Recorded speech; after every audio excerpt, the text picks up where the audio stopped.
ba sasagot?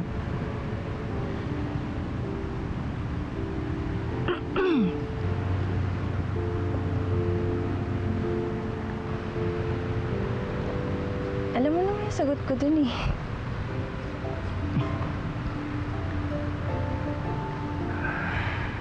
Pero hindi pa natin na pag-uusapan.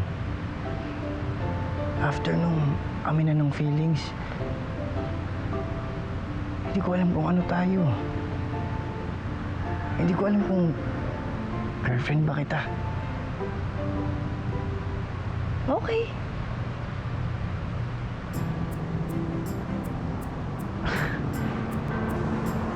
Okay. Okay. Ano yun? Kanina pa ako nagpapasweet dito. Kanina pa ako nag-I love you sa'yo eh. Yun na yun.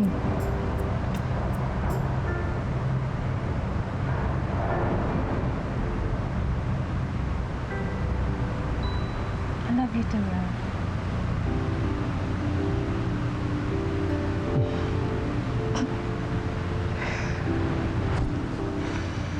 Hindi ko narinig.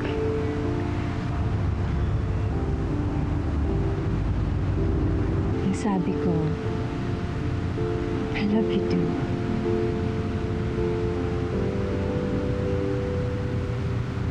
Salamat.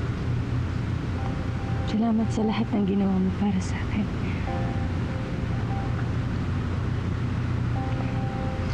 Sana balang araw masuklian ko din yung pagmamahal na pinakita mo sa akin.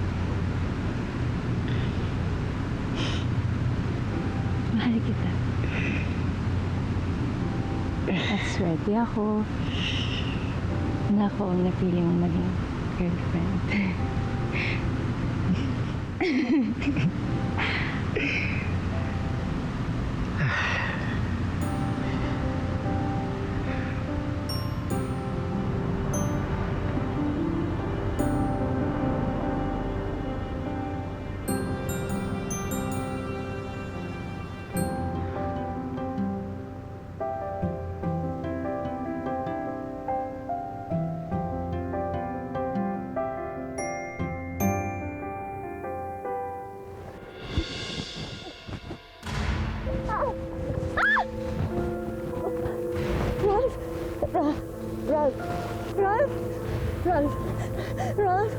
Ralph, hindi magandang biro to. Ralph! Tulong! Ralph, gising, Ralph! Ralph, gising! Tulong! Ralph, gising!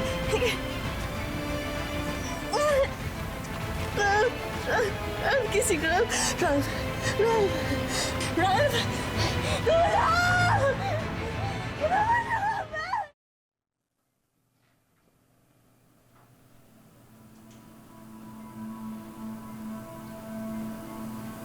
Mama, bakit po ganun? Wala sinasabi yung doktor kung ano nangyari kay Ralph.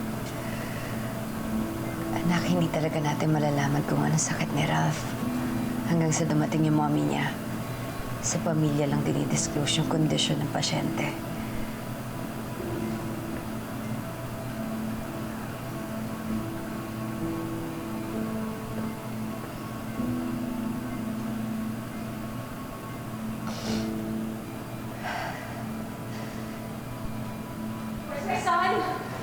Tita, kanina pa po namin siya dinala dito pero hanggang ngayon po, wala pa rin po siyang malay. Grabe, sinasabi ko eh.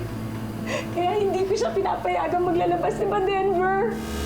So, Mom, yung sinasabi ko, kilala kita eh. Hindi mo na naman ako palalabasin ng bahay. Ralph, it's for your own good, anak, okay? Alam mo naman lahat ng ginagawa ko ay para hindi ka magkasakit tulad ng sa daddy mo. Ralph, you're all I have. Hindi ka pwede mawala sa akin, anak. Kaya hindi pwede.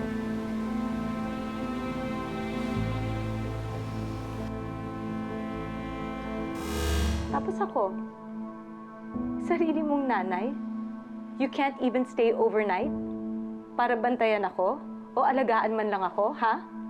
Kasi alam natin parehas na nasa panganib si Hope. At sa totoo lang, involved kayo. Kaya hayaan niyo akong hanapin para makabawi ako sa mga nangyari sa kanya. Just wanted to take care of my son.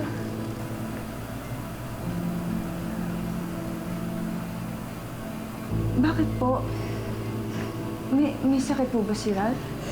Wala naman po kasi siyang nasasabi sa akin, sa amin. Because he didn't believe na matutulad siya sa daddy niya. I told him may posibilidad. Pero syempre, hindi siya nakinig sa akin.